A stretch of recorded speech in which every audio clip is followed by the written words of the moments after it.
Welcome to my Monday morning vineyard ramble. And here we are in one of my, what is now 15 vineyards at Domaine Jones. And we're actually come to see the Grenache Gris again. Do you remember this is the Grenache Gris parcel that we purchased? We literally signed for it last week. Let me just get you into the zone. So over here is Paziol and the Roussillon in the background. You can see it's really cloudy. It's quite warm. It must be about 22 degrees down here, so quite muggy already. So the Roussillon over there, there's a village of Paziol. And then coming around, there's the tower in Tottevel, the Tottevel Tower, the Rocher de Vingros. So behind the Tottevel Tower, you have Cas de Pen, and further on you have Perpignan. Then Collioure on the coast, Banyuls, Portbou, lovely little coastal villages. You come round, here the Rocher de Vingros, and here facing towards the Mediterranean, so directly south. So behind those hills, the Mediterranean, the village of Fitou, and also Le Cat and La Palma. And then come round and look who we've got here, the wonderful Cathar Castle, which wasn't actually Cathar, I've since found out by doing my rambles. So the Cathar Castle, as it's known, is the Chateau d'Aguilar, 11th century castle here. And then pan round, and here we're looking towards the Languedoc. So we're looking towards Narbonne, we're looking towards further than that Montpellier, and down onto the coast in the Languedoc in this direction. I can now feel the wind, so we've got a slight north wind this morning as I turn around, and I'm facing the Carcassonne direction. So you can see the Tuchan mountain in the background in the clouds with the windmills, the wind turbines on the top, and through just at the end of that is Carcassonne. So the wind was blowing from that direction just now. It's now stopped. It just hasn't made its mind up this morning. It's blowing really through all directions. And then a lovely olive tree, which marks the end of our little vineyard here. And over this direction is the village of Tuchan. So I'm about 5 minutes in the car, not the Diane, because the Diane's broken down. In actual fact, I think the Diane's just run out of petrol. I haven't told Jean-Marc yet, but hopefully it should be on the road again tomorrow. But it's about a 5-minute drive out of Tuchan. For those of you with your tea towels, because we've only just bought this vineyard, it's not actually on the map, but it would be, if you've got your tea towel, it would be just where the Chateau d'Aguilar is on the map, so to the south of Tuchan. But I've sort of got that feeling that I'm not alone in this vineyard today. Who do you think's been in here before me? Here's a clue. I'm not going to zoom in too much on it. So who does it look? It's been in with me. I almost trod in it, and it's looking like really fresh, so they might be quite close. So have a look here. So yeah, that's our friends, the Sanglier. That's right. It's the Sanglier. So the Sanglier's already been into the vineyard this morning. I'm not quite sure where they're hiding, but hopefully we're not going to bump into them. But just thought I'd bring you into the Grenache Gris vineyard just to see how it's coming along. Now, if you remember, we bought this from Monsieur Bonnet, and he, up until now, it's been taken into the wine cooperative. And we're down on the plain. It's Grenache Gris. So Grenache Gris, lovely grape variety. We love it. It makes a white wine.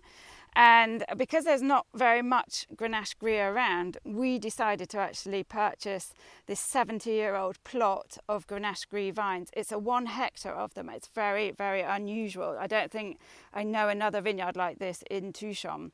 So we purchased this. We signed for it last week, but we've done all of the work on it this year. And for those of you thinking, oh, I'd love to do what you're doing, I'm going to come down and buy a vineyard. Already, and we haven't finished, we have done so much work on this vineyard.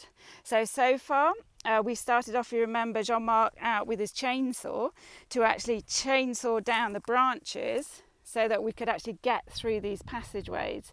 So it's planted 1.6 metres apart. That's a horse width. It would have been planted and ploughed with a horse when it was planted 70 years ago. But the branches had been so overgrown because it had just been chemically sprayed before we picked up this vineyard that we had to chop them right back. So we got about 20 lorry loads of old vines taken out of here just so we could get the tractors through. And after that we came in and we pruned. So that took another week to prune the vineyard. It's quite a difficult one to prune. It's the first year that we were pruning it, really wanted to get those yields low, so we took a lot of time over it. We then came in and we rotivated down the rows. So if you see here, it's a little ash tree. As I said, we haven't quite finished cleaning up the vineyard, so this ash tree is doing quite well. That vine's probably not too happy about it. So we came in, we rotivated very finely the top to get rid of the grass, and then we've ploughed, a light plough, just one plough this year between the rows, and then we've also strimmed between the vines. So all in all, at least 2 weeks work that we've done on this vine, and we haven't finished. As I say, we've got an ash tree growing out of this little vine here. Let's take a quick look. See, morning vine, how are you this morning? So here's a lovely typical Grenache vine. If anybody has any questions, please pop them in the box at the bottom, the little box with a question mark on it, and I can pick them up at the end. But here, a lovely round, when you flatten it out, oh, that's north wind blowing. It's nice and round, almost like a plate, smooth on the top, sort of waxy, almost like a barber sort of feel. Look here. We like the north wind, by the way. The north wind, for those of you just joining us, the north wind is fantastic. It's a lovely dry wind that just dries away any disease that the vine might have. It keeps it nice and dry and free from rot. So lovely Grenache, turn it over. And then you can see no hairs at all, just very smooth, waxy on the back. So there we are, that's a typical Grenache leaf. If we look at the grapes, some in here. So, as I said, this is Grenache Gris. At the moment, you have absolutely no way of knowing that this is Grenache Gris. It's only when they change colour, which is going to be in a couple of weeks, that you will actually see that they're a lovely, lovely pink colour rather than the dark red colour. Some lovely. Oh, and this is such a pretty flower here, if I can get it to stay still. Isn't that gorgeous? Anybody know what that is? Woo. It's just lovely. So, yeah, the Grenache Gris, they will be changing colour in the next couple of weeks. That's going to be the next exciting move in the vineyard at the moment. And look at those gnarly old vines, 70 years old. They've probably seen a thing or two. When we took it over, we like to think it's like a little retirement home for our vines, that we look after them. We want low yield, so we're not asking them to produce loads and loads of grapes anymore. We just want low yields and we want quality in here, which makes me think on Friday we're going to be tasting Grenache Gris on the rock. So anybody want to join us Friday evening with a Grenache Gris, please do pop along. So here we are. Let's look at some more little vineyards and all the work that we were doing. And then when we went to sign for this vine the other day, I actually asked Monsieur Bonnet, I said, well, do you know why there's this hectare of Grenache Gris planted on the plain, which is quite unusual. And he explained that probably the owner of this Grenache Gris vineyard also had some very low producing Grenache Gris vineyards on the slopes, so up here. And when you're in the cooperative system, you have a quota of how many grapes you can pick depending on how many hectares you have. And I think, or Monsieur Bonnet thought that because it was such low yields on the slopes, the vineyards on the slopes, they planted down here where you get a much higher yield to fill up the quota of what they were getting in their small yielding hillside vines. So really it was planted to make maximum production for the Grenache Gris, for the owner, who would then take it into the cooperative and could fill up his quota by having this high producing vine. We obviously don't want the high producing vineyard, so our aim now is to really cut back, prune it so that we have a lower yield. And also we'll see what happens this year. We may even have to come and thin it out next year, a bit of a green harvest depending on the grapes. But interesting, it would have been planted to make Rivesaltes. So originally this Grenache Gris would have been planted 70 years ago to make Rivesaltes. Now Rivesaltes was the first appellation in this area. It's actually called the Côte d'Agly when it first came out, the Côte d'Agly, which then became Rivesaltes, and it was awarded appellation in 1944. Just remember, we've got the question at the end, so listen carefully to what I'm saying, so you can win some herbs at the end with a question from the Ramble. So in 1944, Côte d'Agly was the first sweet wine appellation in this area. It then became Rivesaltes. But it meant that people, mainly it was in the PO, so it was in the Roussillon, but in Tuchan Paziol, people were already making Rivesaltes. They were making it at home. So everybody had like one barrel in their cellar. And because Rivesaltes is a VDN, so it's a vin doux naturel, which basically means you add in alcohol to stop the fermentation, and you make a lovely sweet sort of dessert wine or an aperitif wine. So most people had their home production, just one barrel that they kept in the cellar. So when the Côte d'Agly appellation was created, the farmers in Tuchan Paziol wanted to be in on it because they knew how to make it, and they had the required age of vines in the vineyard, so they had everything. So they applied, they filled out the dossier, which in France we fill out lots of dossiers, but back in 1944 they would have filled out the dossier, and actually Tuchan Paziol were allowed to produce the Côte d'Agly or the Rivesaltes, and that's why in my little village and in Paziol they've got a long tradition of making sweet wine. But in actual fact that was before Fitu, so 1944, that was the first appellation. And people who had the vineyards in the Côte d'Agly appellation or the Rivesaltes appellation, they made a lot more money. They were paid a lot more. The big negociants would come and buy the wine, so they made lots more money from the VDN than from just a straight dry red wine, which at the time was Corbière Supérieure because we're before Fitu.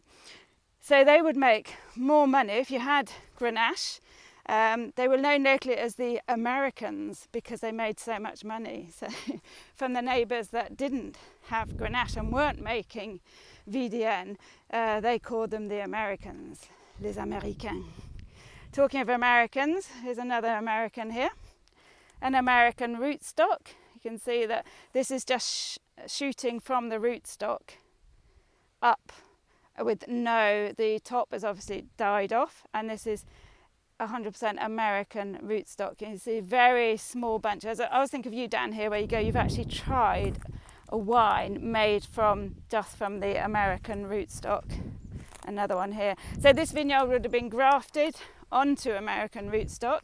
They would have planted out the rootstock, left it for a couple of years to get the roots well established, and then they would have planted, put the shoots on a couple of years later. So here they would have got the shoots locally from the vineyards. There's one little shot here while I look at your questions. This is such a lovely day actually. It's quite nice with this cloud cover because it doesn't get too hot. And just to finish on the Rivesaltes, the reason that they could do it here in Tuchan was to be able to make Rivesaltes, you had to have a potential alcohol of 14 degrees.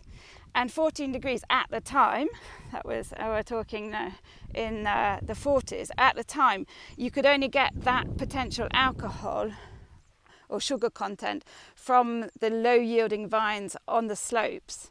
So you couldn't actually get it from the plain. So that's why Tuchan Paziol, they actually were able to farm those vineyards on the slopes because they were being paid more money because it was going into the production of Rivesaltes.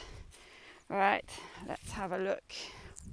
So an interesting past on reefs out down here, which I wasn't particularly aware of in actual fact, but there were two big companies who created brands of reefs out. There's the beer company was one of them, if anybody's heard of beer, not as in beer, a pint of beer, but beer, B-Y-R-H-H, probably the first brand of sweet wine ever. It smelled like fox poo, so I just caught that one, Dan. That's very informative. Thanks for that one this morning. So question from Brad. Thanks for this, Brad. Is the vineyard organic already? So when you go into organic farming, it wasn't when we bought it because it had gone into the cooperative and they were into high yields and just production. And when we bought it, we turned it immediately. So this year it's been farmed organically. It's the first year, so it's going to have a 3-year conversion period where you farm it organically. And after 3 years you then can certify it, get it certified, and you can actually put the logo on the wines. So one from Liam here, will you keep the grapes from this new plot separate from the rest of your Grenache Gris? Yes, we will, definitely. We want to know the quality that's specifically coming from this vineyard. So we would definitely keep this separate. We're going to make a special cuvée. There's 4,000 vines in here, so we're hoping anywhere between 3,000 and 4,000 bottles of wine. So we'll be following that through the harvest. So it's going to be so exciting to see that and to taste the first juice that we get out of this vineyard from the vineyard since we've been looking after it. And even up till now, it's never ever been tasted separately. So this wine, because it went into the cooperative, would have been mixed with other wines, other grapes, and so it's never been tasted. So we're going to be the first people ever to taste the wine from this particular vineyard. Hugh's got his bottle in the fridge already. That's great. I think for the Grenache Gris on Friday, take it out, just say, depending on the outside temperature, but say half an hour before we taste. You want it sort of just slightly chilled. If it's too cold, it will completely freeze up and it will close up and you won't get all the lovely flavours from it. So I would suggest, yes, take it out. You want it just slightly chilled. And Adam, morning Adam, are you walking the dog? Will you plough more heavily next year? Yeah, this year, because we didn't want to traumatise these lovely old vines more than we had to, and because we've already cut them back quite a lot with the chainsaw so that we could actually get the plough in, we did feel that ploughing, we didn't want to plough too deeply, so we've just done a light plough this year, and next year we will make that a little bit deeper. But it takes a while to get to know your vineyards. So how many people did we have for 2 weeks? We have between 1 and 3 people doing all the work in this vineyard this year, and as I say, we're still not finished. I mean, we've still got, look at this. Oops. See this one here, this little lazy vine, little old person sort of lying down here. So we've still got work. He shouldn't be sprawling out like that. He should be sort of, we need to train them, put a post in, give them a walking stick basically. He needs a walking stick so that he can sort of rest on it. So we've still got lots of work in here. Those little ash trees need to come out. So we're not finished yet, but there's been so much. This year was a very challenging year because of all the rain. And Gareth, an interesting question as well, is the difference in flavour between the grapes grown on the flat and those grown on the hills. In actual fact, we're going to find that out. I would say that's more linked to yield rather than aspect, because the grapes on the slopes have a lower yield and you get a lovely minerality and concentration from them. What we're going to try to do with this vineyard that's on the flat is to get those yields really low so that we have the same yields here as we will be getting on the slopes, and hopefully the same style of wine or similar. But this year it's all a bit, wait and see, because we don't know if they're going to ripen earlier because they're on the flat, or if they're going to take longer. We don't know. So it is a question. It may take a few years to until we actually get it right and to completely understand the vineyard. So I look forward to seeing you all again tomorrow. Same time, a different vine, and see you on Tuesday. And don't forget, Friday on the Rock is going to be a Grenache Gris tasting. See you all then. Thanks for joining me. Bye.